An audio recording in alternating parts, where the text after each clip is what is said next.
We're going to get started with the next segment of our event here, the PI meeting. And as we can see on the screen here, we have Secretary of Agriculture, Karen Ross, that has joined us today. And she's going to be speaking to us about the impact of COVID-19 on California agriculture. But I just wanted to give a just very brief bio on Karen here. So she was just appointed the Secretary of Agriculture under Governor Jerry Brown in 2011. Reappointed when Governor Newsom was elected in 2019. So she's been at the helm of California agriculture for through two administrations and probably from two very different governors, that's for sure. Before this, she was the Chief of Staff for the U.S. Agriculture Secretary Tom Vilsack. Before that, in California, she was the president of the California Association of Wine Grape Growers, and also had a stint as the vice president of the Agricultural Council of California. There are other activities that she's done, and so I will point out that that the core function is of this position in the CDFA is to enable California agriculture and our natural resources, and serve our farmers and ranchers and everybody involved with agriculture. But you know, our agriculture community today looks a lot different than it did 10 years ago or 20 years ago. The amount of commodities in terms of just price-wise, we more than doubled our economy. And I've noticed that there's a lot more projects and capabilities that were brought under the CDFA under Secretary Ross's watch. So I think that we'll hear her talk about some of this, but you know, they've definitely expanded beyond that core mission to start talking about some of the things that we were discussing this morning about sustainability and environmental stewardships, not only with the growers, but just across the whole state of California and the entire ecosystem, you might think. And then we'll hear a little bit more about the industry, but in terms of nutrition and agriculture, I know that the CDFA has been instrumental in looking at those programs as well. I just can't name all of the different programs that are under her watch. And so I think that the last thing I wanted to say in terms of introducing Secretary Ross is if you wanted to know anything or anybody, Karen, I think, knows knows all of these people through all of her experience. So Secretary Ross, I'm going to turn it over to you. And again, thank you so much for agreeing to be here today and talking to us. Well, thanks for the invitation. It's always good to get together with people who are doing the important work of research, applied research, the extension of research results that have truly been the key to the innovation of California agriculture, is that ability to do the findings in the lab, but to also do those trials in the fields with the farmers to really understand the practical application of what it is that we do find in our research. So I'm always happy to talk to folks who are doing that work, and especially when it involves students and graduate students who are the future of our industry. I see some names from some of my industry partners, so it's always good to be with you as well. I'm going to spend a few minutes just talking about, if anybody could actually encapsulate what 2020 has been about. There's no way to think about the parallel impacts that we've all suffered as a result of the disruptions: public health, natural disaster, climate change, essential worker, all of these things coming to bear all at once. But I do have to go back to the first of the year. We started meeting as cabinet at the end of February, just trying to anticipate what is COVID-19, how might it impact us. And then less than a short month later, we were basically closed down. And we know the shock that happened to our food system at that time. We were able to persevere, and we were able to supply. If you went to grocery stores, there was a lot of stuff in the middle aisles that wasn't happening. I could never get over the whole toilet paper thing. But generally speaking, California agriculture was still producing and getting it into the grocery stores. but we also suffered the dramatic sudden loss of food service and what that meant to us. And many people are shocked to learn that over just slightly more than 50% of our food dollars as Americans are spent outside of the home, whether it's college campuses, schools, hospitals, conventions, restaurants, sporting events, big concerts. There's a lot of food that's consumed away from home, and that's an important part of our market. And it was shut down very suddenly. And so it happened at exactly the same time that an unbelievable millions and millions of Americans found themselves suddenly unemployed or unable to go to a job. And so the demand of food banks went up 73% at a time where we had lost, not every farmer the same way, but 50% of our markets were shut down. And some of the disruptions that did happen was that repackaging, that the ability to quickly pivot to do retail packaging as opposed to what you would do for milk containers for schools or whatever it might be. It took a little while. Interestingly enough, one of the biggest shortages that we ran into is packaging for eggs, because food service is all about flats of eggs, and all of a sudden we were scrambling to get egg cartons to be able to do more selling at the retail setting. Early on, a number of the ag organizations did an economic impact of what this disruption meant. And that was before we had wildfires and smoke and power shutdowns and heat days that added additional losses to the industry. But the early estimates were $5 to $8 billion of direct losses, and as high as $12 to $13 billion with the indirect losses that came from this having to pivot and having to shift. And not knowing if we would recover, because we were just beginning to recover from some of the international markets that have been impacted over the last couple of years because of trade disruptions. So to say 2020 has been a hard year is just an understatement. One of the things that did happen is that food and agriculture is deemed a critical infrastructure industry. So our people kept going to work, including all of my staff at CDFA, to keep these food supplies going as uninterrupted as possible, and for our workers to continue going to work.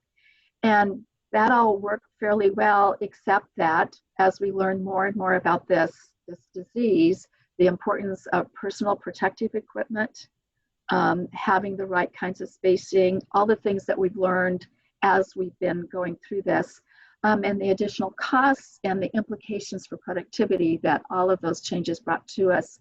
I think by the end of this year, we'll see the numbers be even larger for what it was. But at the end of the day, what is it that we learned this year? And there have been a lot of learning lessons. Obviously, we've always known and valued our workforce, and we've seen the implications of this disease, especially in our communities of color, in our underserved communities. The impacts were even deeper than many of our other communities, and that has been a reality for us in the agricultural community as well. Thinking about our workforce and the concern of people about continuing to work through the kinds of heat waves that we've had, which people were shifting their days to start much earlier, knowing that before noon they would make a determination if it was going to be the end for the day or not, and just what the implications are of that.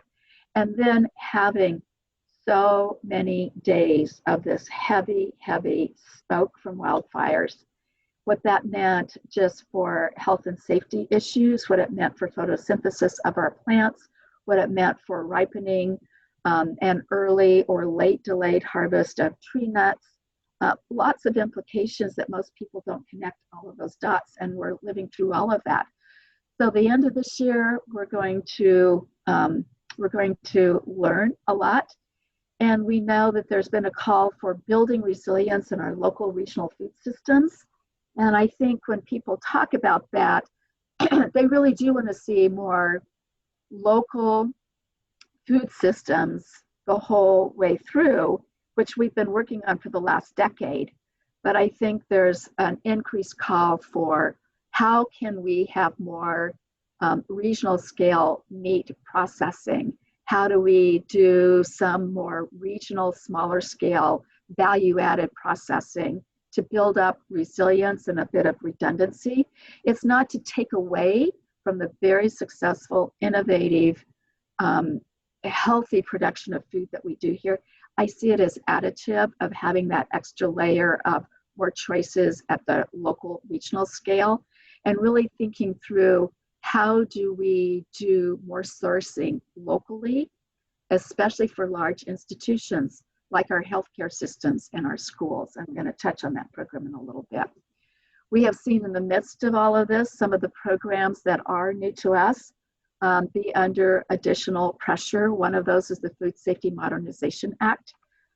We are coming up on the end of the leafy green season in the Salinas Valley as it transitions to the Imperial Valley in Yuma County, Arizona. And just 2 weeks ago, our friends in Canada decided as a precaution approach that they were not going to accept romaine lettuce from 4 of our central coast counties unless they implemented a very strict and hard to achieve testing standard pre-harvest and pre-shipment. Essentially what that has meant is that almost as much as 75% of the small and mid-sized producers were unable to meet that requirement, so they just vacated the Canadian market. The larger ones who had the workforce, the lab capacity, and the cold storage to be able to keep those contracts are the ones that have been able to continue to service that market. We are still in the midst of doing 2 late season Salmonella and E. coli food safety outbreaks. And so I stress that because in the midst of everything that we're doing, food safety has to be paramount.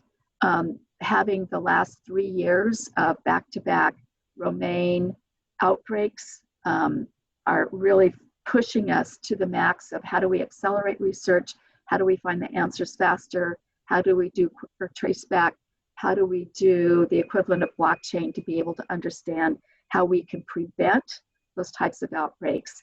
And when we do have them, isolate them as quickly as possible and keep them as small as possible. Some of our biggest changes have been around nutrient management. For years, the Department of Food and Agriculture, through our fertilizer research program, has housed the fertilizer research and education program. It's been valuable. And over its 20+ year history, it has been focused almost solely on productivity, yield gains, and agronomic practices. But because of the pressures on nitrates in groundwater, the implications for drinking water systems in many of our most productive counties have really put pressure on us through the Irrigated Ag Lands program and the work of our water boards to really step up our research and education to really be inclusive of some of those best practices for right product, right place, right time, right application. And so we funded an increasing number of projects through that program to really give growers the tools that they need to be able to comply with some of these new regulations, including a nutrient management curriculum for education, for crop care advisors, for PCAs that want to have this additional nutrient management expertise, and for growers to be able to self-certify their management plans that are submitted to the regional water boards.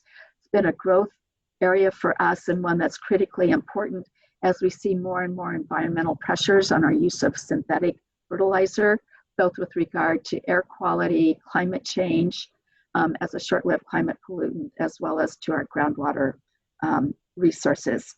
We also have added a whole suite of climate-smart agricultural programs to our portfolio. Those are done through the Environmental Farming Act, and those programs are overseen by a science advisory panel that has really aligned our programs very closely to programs that are also part of Farm Bill programs, the Natural Resource Conservation Program. We have dairy digesters that are being funded through this program, alternative manure management practices that are funded through the program as incentive grants, as well as demonstration projects and funding technical assistance to help farmers of all sizes, including farmers where English is not their first language to be able to participate in these programs. The original program was our on-farm water use efficiency program, and this year will be the first year where we don't have a stream of funding for that program at a time where the implementation of the Sustainable Groundwater Management Act is putting even more pressure on our efficient use of every drop of water that comes onto the farm for the production of food and agricultural products. And then one of the most exciting newer programs is our Healthy Soils program, really understanding those practices that we can implement to improve the ability to draw down carbon and store it in our soils. I will have to say in the last 2 years, what is happening globally with the understanding of nature-based solutions with our working lands has been an exciting new arena for us, even though many of these are age-old practices. That's where there's a lot of attention. And so I'm going to stop my comments with 2 executive orders that have come out recently that have gotten a lot of attention. One is the governor's executive order on zero emission vehicles and laying out a timeline for aspirations to achieve carbon neutrality by 2045. We know that mobile sources, our transportation system, accounts for over 40%. That's the biggest source of emissions when it comes to greenhouse gas emissions.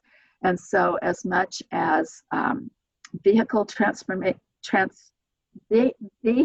emissions are a key focus point of this, it also sweeps in light duty trucks, heavy duty transportation vehicles, and to the extent that it's economically and technically feasible, also addresses off-road heavy-duty equipment, which includes farm equipment. Highly controversial. The governor has pledged personally that he wants to work closely with the agricultural sector on these through a very rigorous regulatory process at our air board. And then just 10 days ago, the governor announced a 30 by 30 biodiversity initiative, one that will include protecting our working lands and natural resources on land and marine waters, as well as really taking a look at nature-based solutions as part of the solutions. CDFA will be leading the effort on farmer and rancher-led solutions to climate change, nature-based solutions, and we will be a partner with the Natural Resources Agency and the Environmental Protection Agency on a natural working lands climate smart strategy to really truly value what these lands mean to us and our ability to continue to feed ourselves and help feed the world. So I'm going to leave it at that because I am hoping that I saved enough time, David, for some questions, some comments, and some issues that people would like to talk about while we're on the phone together. Yes, thank you, Secretary Ross. You did touch on a lot of subjects there, and each one of them could be a subject in its own. And so for all of the audience participants, if you have a question, you could do it through the Q&A, or you could put it into the Zoom webinar chat box, and we will read those as they come up. And Okay. but I don't see any that have popped up at this moment. But I did have a couple of questions. Yes. First of all, I guess another message to all the faculty and the students here. Yep. You know, we're a applied research program. Yep. And then Secretary Ross just went through a whole litany of different programs that are funded by the CDFA, new initiatives, and new opportunities for a wide diversity of research. And many of that we've already talked about today. Mm-hmm. And importantly, I think there's funding streams for this. So some of it's coming through the Farm Bill, some of it's coming through maybe special bills in the state of California, not related to Washington, D.C. Yeah. And so I think that those could be, any of those topics could go into your CDFA website. Sure. And find out about those. Yeah, let me touch on that very briefly. So one of the programs that we've had, and it is funded through the Farm Bill, but it's a block grant program that CDFA has. It's the Specialty Crop Block Grant Program. And it does have one of the categories that's specified is research, especially taking a look at quality, nutrition, nutrition education, how to grow the market for specialty crops, and environmental stewardship. So there are a number of places there. We just announced that this year's awards were just announced at the end of September. And so we're just starting the cycle for next year's. That usually there's concept papers that are due by the first week of December. And I think the call for concept papers is already out there. That's been a really helpful program for us. The Fertilizer Research Education Program is an important one. That has an annual funding cycle that runs. Sometimes they'll do a special call if there's a new, especially in the regulatory arena, where we really want to get some data put together, or best management practices put together. And then all of our climate smart ag programs have enjoyed the totality of all of those programs, what we oversee as well as what's at the Energy Commission and at the Air Board for engine replacement. Over the last 7 years has been almost $1 billion for those programs, but that's been funded through the cap and trade auction proceeds. And as we saw, that's another suffering program from disruption. And we've always known that those dollars would decline, but over time we felt if we got a critical mass funded, the business case could be made for that to continue. There is a lot of interest by nonprofits and foundations to partner with us, like on our Healthy Soils program. So we're looking at other ways to keep funding going into those programs. I do think future farm bills are going to put even more emphasis on these kinds of conservation programs. Yeah, it seems like, I think that there'll be a change. I'm going to predict that there might be a change in the next farm bill. And I think there might be literally a change of climate for looking at some of these more ecosystem driven, land-based soil health. I know soil health has now made it into the into specialty crops program as well. Yes, exactly. Yeah. We do. I'm going to ask a couple of questions here. And one of them being from the audience, that we have a 30 by 30 biodiversity initiative. And what are some of the ways of making ag land more biodiversity friendly? And will lands fallowed under the land requirement program play a major role? So I don't know. There's a couple of things the governor wanted to make clear. This is about voluntary practices, because we have calculated on a statewide basis that as much as 22 and maybe as high as 26% of the total land mass in California is protected. Some of that is by, the Wild and Scenic Rivers Act or our national parks and state parks. And a lot of it is voluntary programs like through the California Rangeland Trust, American Farmland Trust, and all the regional trusts. And so what we want to do is, first of all, on those state lands, make sure that we're making practices on those lands to enhance biodiversity and sequestration of carbon, and then perpetuate even more voluntary practices through incentives and best practices on all of our lands. And so that's really where our focus is going to be. We recognize we cannot afford to just retire land to be natural and not well stewarded. So we really are equally focused on the stewardship of those lands. And so that's really the intent of that. When it comes to the biodiversity piece, there will be a biodiversity collaborative of some of the best experts and partners that we can bring to this discussion about what we can do. Our Healthy Soils program is a perfect example of, putting in hedgerows is one perfect way of really helping biodiversity. A number of our restoration projects that are part of our water challenges will also provide biodiversity. We look at a number of the practices. When you think about a quarter of our biodiversity is actually in our soils. So our work on that will count. The work that we do on invasive species and pollinator habitat, some of the new programs that we have for Bee Friendly, Beware, to protect our both native as well as domestic pollinators is really, really important.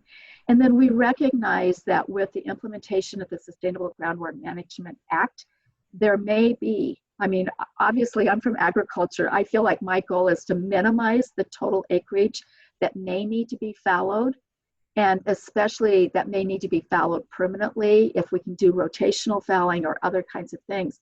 but there's a lot of work being done with water districts, organizations like Environmental Defense, Sustainable Conservation, the Nature Conservancy that are looking at, should that happen, how do we create other revenue streams by enhancing habitat for species? And so I think there's a big space here for a lot of science and creativity. Yeah, and from lots of different disciplines. Some of this is, looking at keeping our rural communities vibrant and Yes, economically viable. And these kind of decisions are going to have an impact on that. So huge it's going to be impact. some difficult choices ahead Yeah, of us. I know. And I do want to add the workforce. When we think about innovation, automation, technology to ease up wherever we can, the manual labor of this, but those are creating different jobs. And so we have to think intentionally about, it's great to develop all the technology and automation, but if we're not also investing in the workforce skills piece of that, we will not have served our rural communities very well. And so this is where the continuum of all the way from FFA to community college certification programs to four-year universities, like how do we create that continuum of thinking about all the ways that we can collaborate in this space to really focus on improving our quality of life in rural communities. So I think there's exciting opportunities for all of us. Well, I think there's a lot of job security in what we're doing. Yes. And so we have another comment from somebody that, so we're thinking about what kind of crops that we grow here. Yes. And, California, of course, is a horticultural crop. Yes. A state. That's why we're so valuable. Now, in terms of what we produce is a lot of fruits and nuts. Now, those have very specific climatic conditions. Yes. And so if we're getting increasing temperatures and maybe we're not going to be able to grow the same kind of fruits and nuts here because we don't have the chilling requirements anymore. I guess this is a pretty big umbrella of climate change, but I don't, other than specialty crop, maybe what would fall? Well, I think that's probably, in many ways, California specialty crops have been feeling some of this climate change because of we are very specific to this Mediterranean climate. We do need the chill hours. We're susceptible to some of the invasive pests and diseases that others aren't. And so when we created a specialty crop climate change consortium back in 2011 to really understand where the farmers were thinking about these things. And in many ways, that roadmap that they identified for adaptation, at that time, the focus was really more adaptation. Now we have adaptation and mitigation. So we were really listening to where do people feel like we need to be helping to direct research dollars. And it was about varietal and the new breeding technologies that we need for varietals that can withstand whether it's drought or even withstanding floods. Especially when we think about recharge, and we want to make sure that we're doing that carefully to be able to do that. The chill hours were the first things that came up. The warmer temperatures at nighttime, even during the summer season, what that means for wine grape quality as an example. Exactly, yeah. And so I think we've already seen, some of that impact with how many of our tree fruit farmers are now growing on multiple continents. The berry growers are doing the same thing. And then just interestingly this week, for years I've been watching this indoor grow technology, vertical grows, took a climate smart delegation to the Netherlands. It was our first climate smart one to go and say, I can't see that many greenhouses, but I can see in warehouses in the urban center doing this kind of growing. And just this last week, Driscoll's is partnering with Plenty, which is a very well-funded startup doing vertical grows in urban areas. And I think when I look at Taylor Farms and others, where they are siting facilities like that, it's closer to urban centers, maybe outside of Atlanta. We have to be like, how do we get ahead of all of this and think about where's the investment going? What role do we have? And making sure we all understand the implications of that. What are the signals that we're sending to our researchers to make sure we're focused on the right kinds of longer term projects? But plant breeding has to be a piece of this. And then that gets back into that kind of a locally grown, if you can go to downtown LA and they have literally millions of underutilized warehouse space that could be converted in. And that might be one avenue that could get you back into these urban centers. Yeah, and I think urban farming is not going to be the answer to everything, but it is an important piece of having production closer to where the people are, Right. and understanding that and identifying with it, that sense of place and community. And I just have to put in my plug, because I always do, for aquaculture and Yes. what can be done with aquaculture in those urban centers. I know the feed has always been a key issue there, but we're so overfished in our oceans, and there's so many tremendous possibilities with remembering aquaculture as an important protein source that could be done right in our urban centers as well. Yeah, and so Humboldt State just put up a new seaweed Ah, farm up there. And if you look at all the products that come out of that seaweed, it would uh-huh. amaze you. Not only do we eat it, but we process it into an awful lot of different things. We do. I know we do have other questions from other folks, but I Okay. know that also we only scheduled you till 1:30. Well, hey, I'm happy to talk with you all as long as you'll listen to me. I'd love to hear the other questions and comments.